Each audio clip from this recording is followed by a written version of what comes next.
Ассалаумағалейкум. Қалдарыңыз қалай қадірменділер? Олимпиада дүбірін сезініп жатырсыздар ма? Міне санаулы күндерден соң кезекті ойындардың оты тұтанады.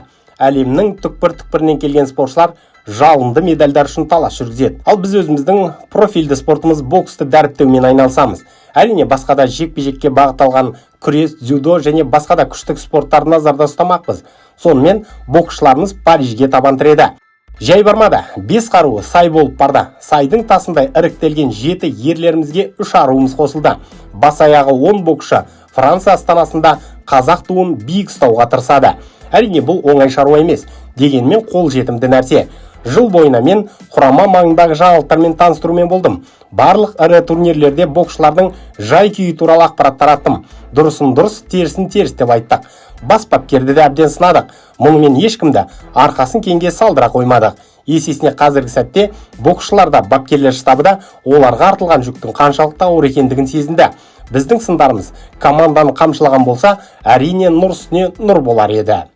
Дегенмен әттеген айда жоқ емес. Толықтай құрам көңілден шығады десем өтірік болар еді. Бірақ қолда барларға да шүкіршілік. Жетеудің әрқайсысы медальдарға жете алады. Әрине, бәрінен талап ететініміз артық болар. 2 алтын алсақ, бұл олимпиада біз үшін сұмдық сәтті аяқталғаны болып табылады. Сол 2 алтын бұған дейінгі орын алған келеңсіздіктер бар, басқасы бар, бәрін жуып шайып алып кете алады. Минимум мақсат алтынсыз қайтпау. Қыздарға мен еш нәрсе айтпаймын. Алса алды, алмаса тағы да көре жатармыз. Бастапқы салмақ әрине ерлерде. Дайындық ойдағыдай өтті деп ойлаймын. Бұл 4 жылда бір келетін спорт форумға дайындық жоспары алдын ала дайындалғаны белгілі. Сол бағдарламадан ауытқан жоқ ешкім. Командаға бар жағдай жасалынған. Түкірсе, түкіріктері жерге түспейтін жағдайда. Оны мына суреттен ақ көріп түсінсек болады. Жарысқа қатысатын 10 болса, айналасындағылардың саны одан да көп. Енді мұндай сән салтанатпен барған соң, басты төмен түсіріп қайтуға болмайды. Осыдан 3 жыл бұрын Токио олимпиадасында еңсеміз түскені баршаға белгілі. 2 қоланы қанағат дедік. Бірақ жанкүйерлер шок жағдайда болған анық. Айтжанов ертіп барған жігіттер жігерсіздік танытты. Сол ойындардан оралғанда Мырзағалиді жұмыстан босатқан болатын. Дегенмен араға уақыт салып, ойындар қарсаңында ол қайтадан өз постына келді.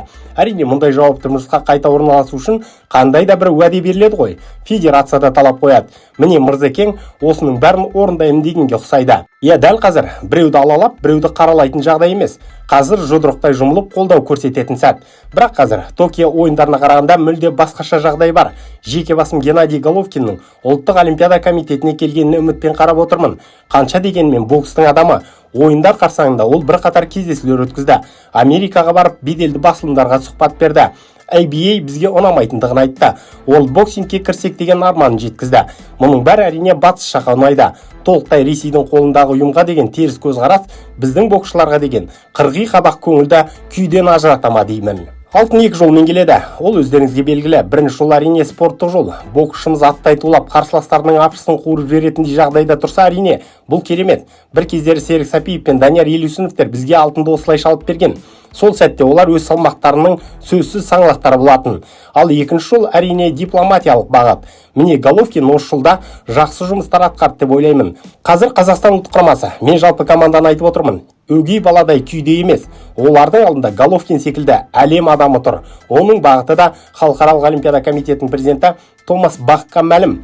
Геннадий Головкин Парижге келген бетте-ақ бірінші болып былғары қолғап шеберлеріміздің ауылына ат басын бұрды. Олармен кездесіп жігерлендіретін сөздерін айтып шыққандығы анық. Енді оның чемпиондық аурасы біздің спортшыларымызға дарыса екен деп тілейік. Жалпы бокс турнирі 27 шілде күні бастау алады. Алғаш болып аса жеңіл салмақтағы қыздар жарыс жолына шығады. Сосын жеңіл салмақтағы арулар бәсекесі болады. Күн бағдарламасын жеңіл салмақтағы және жартылай ауыр салмақтағы жігіттер аяқтайды. Артқа шегінер жол жоқ. Енді жол тек алға қарай жүру. Өздеріңізге белгілі, өмірде мүмкін емес нәрсе деген болмайды. Міне мен де бұл жолы боксшыларымыз мүмкін емес деген нәрсені мүмкін жасады деген жаңалықтарды естігім келеді. Бұл олимпиада Қазақстан үшін бұрын соңды болмаған толағай табыстармен аяқталса екен дегенде тілек бар. Ал бұл тілекті орындаушылар сол спортшыларымыз. Ендеше алға Қазақстан. Бейне материал ұнады ма, онда лайк басыңыз, пікір қалдырыңыз. Бұл біз үшін маңызды. Арнаға жазылып қоңыраушаны басып қойсаңыздар, соңғы жаңалықтарды бірден біліп отырасыздар. Уақыт тауып тамашалағандарыңыз үшін рахмет. Қазақ батырларының жеңісті жорықтары молынан болсын.